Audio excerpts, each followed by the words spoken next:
So I'm here at the petting zoo at the Creation Museum, and the rains are coming, so it looks like everybody's left. It's just me and the animals. We got some good views though, because everybody's gone. The animals are hanging out.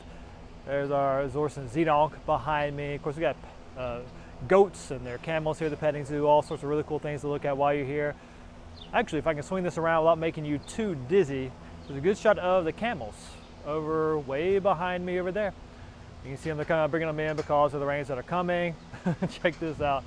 There are even critters following behind me. Look at that, that's awesome. And I chose to come out to the petting zoo for this particular video because we're talking about Abraham and Lot. So once Abraham left Egypt after being kicked out by the Pharaoh for kind of tricking him with his wife, they leave Egypt, and over time, Abraham gets very wealthy, and so does Lot. Actually, his name is Abram at this point. And because of all their wealth and all their livestock and the rain's coming down. Okay, I'm back. Had to take a quick break because of the rain that just passed through. Remember, Abraham had just left Egypt and with Lot, and their flocks had multiplied. They're becoming very, very wealthy. And so they needed to split up because their herdsmen were fighting over the land and the resources. And so Abram says, hey, Lot, let's split up. If you go this way, I'll go that. And if you look at the choices they made, it shows their heart in a lot of different ways.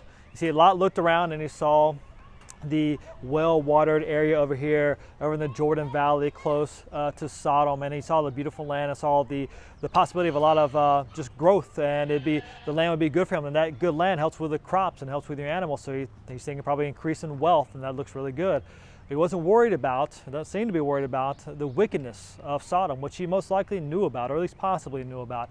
But he thought it was worth the risk because he wanted probably the monetary gain from moving in that area. And you see Abram's choice to give Lot the freedom to choose, and him trusting God with whatever Lot chose. And Abram stayed in Canaan, in the promised land, as God had told him to do. So we see there are two different hearts there.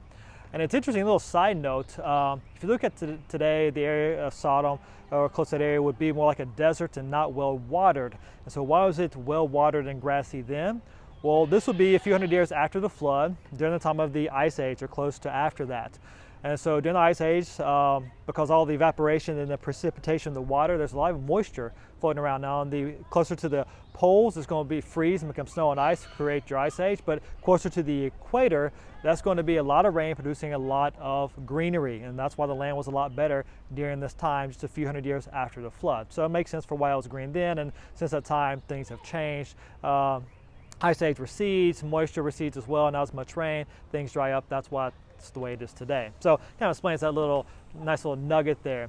But back to the main point, Lot goes to that land seeking probably wealth and gain. Abraham's trusting God, or at least his name is Abram, by the way, trusting God where he's staying in the promised land. And then we also see, as a result of Lot moving into the area, there's a war between multiple kings, and the king of Sodom is part of the losing squad. Those kings lost to the other kings, and they're all taken away as captives. And of course, Abram hears about this, and he goes and rescues Lot and some of the people from the area, and he's bringing them back. And as he's coming back, he meets a guy named Melchizedek. And Melchizedek, the king of Salem, or Salam, king of peace. He's also a priest of God Most High. And Abram gives him a tenth of all his spoils, showing his trust in God, showing his heart to give what he had or received to the Lord. We also see that Abram refused to partner with the king of Sodom. The king of Sodom said, since you've done this great thing for us and freed our people, why don't you keep the plunder? And Abram said, no way.